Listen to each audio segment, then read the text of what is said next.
nouvelle mesure de contrôle des exportations et elle a déclenché une panique collective dans l'industrie japonaise. La raison est simple, le 6 janvier 2026, Pékin a imposé une restriction visant le Japon sur les biens à double usage.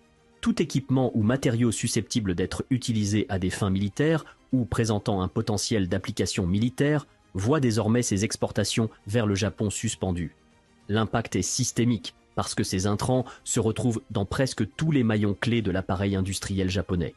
Selon des estimations du secteur, si le Japon ne parvient pas à trouver des sources alternatives de terres rares et de matériaux connexes dans les 3 prochains mois, des secteurs centraux comme les moteurs électriques, les équipements pour semi-conducteurs, les machines-outils de précision, l'électronique militaire et les radars pourraient se retrouver à l'arrêt, de manière en chaîne. Le choc économique évoqué atteindrait 660 milliards de yens.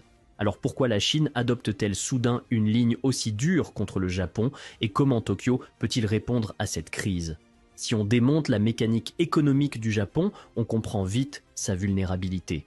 Le pays s'appuie sur un système industriel extrêmement sophistiqué pour créer de la valeur. Fabrication de précision, automobile, amont des équipements de semi-conducteurs, robotique industrielle, cet ensemble forme l'ossature de l'économie japonaise. Mais derrière ces secteurs haut de gamme, il y a un point de rupture, les terres rares. Le Japon est un archipel de plus de 6800 îles, mais ses réserves de terres rares identifiées ne seraient que d'environ 50 000 tonnes, soit autour de 0,6% du total mondial.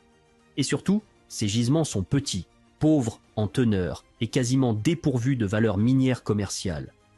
Résultat, le Japon dépend depuis longtemps des importations. Dès 2010, les terres rares importées depuis la Chine représentaient plus de 90% des importations japonaises. Mais après 2010, la relation commerciale s'est enrayée. Le déclencheur, l'incident d'un chalutier dans les eaux proches des îles Diaoyu/Senkaku. À l'époque, les négociations sur la souveraineté de ces îles étaient déjà au point mort, et l'incident a fait monter la tension d'un cran. Le Japon a alors détenu de force le capitaine du bateau de pêche chinois. Suite judiciaire. Du point de vue de Pékin, ces îles ne relèvent pas du Japon.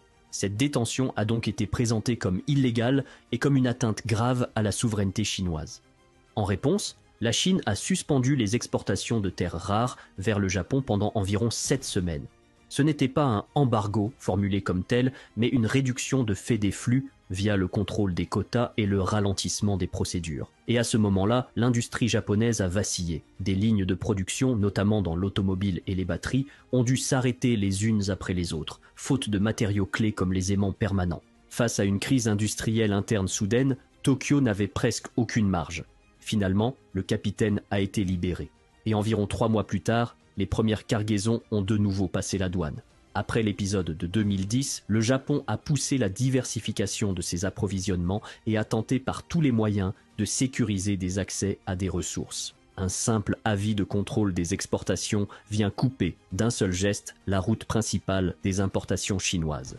En janvier 2026, Pékin a publié une annonce très directe, interdiction totale d'exporter vers des utilisateurs militaires japonais ou à des fins militaires l'ensemble des biens à double usage. Dans le paquet, on retrouve des ressources clés comme les terres rares, le gallium et le germanium, mais aussi plus d'1 millier de catégories de matériaux, incluant des machines-outils de haute précision et des métaux spéciaux. Et avant même que les entreprises japonaises aient le temps d'encaisser le choc, Pékin a publié une deuxième annonce dès le lendemain. Cette fois, la cible est un produit chimique, le dichlorosilane.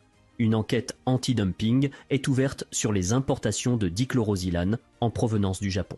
2 annonces en moins de 48 heures. L'une coupe des matériaux critiques, l'autre ouvre une procédure commerciale lourde. Le temps entre les deux, moins de 24 heures. Le gouvernement japonais et le monde des affaires se retrouvent pris de court. La première réaction est venue du marché. Le même jour, les valeurs de la chimie ont chuté en bloc. Les titres de groupes majeurs comme Shin-Etsu Chemical et Mitsui Chemicals ont décroché brutalement. L'automobile n'a pas été épargnée. Toyota et Honda ont vu leurs actions reculer de plus de 5%. Les investisseurs ont compris une chose. Sans terres rares et matériaux clés venus de Chine, beaucoup de lignes de production ne tiendront pas longtemps. Ce qui inquiète encore plus, c'est l'absence de préavis. Beaucoup d'entreprises ne disposent que de 2 à 3 mois de stock. Un directeur des achats d'un grand groupe électronique a déclaré que 70% des commandes d'approvisionnement de son entreprise venaient de Chine. Et soudain, Ces commandes sont stoppées. Pourquoi maintenant?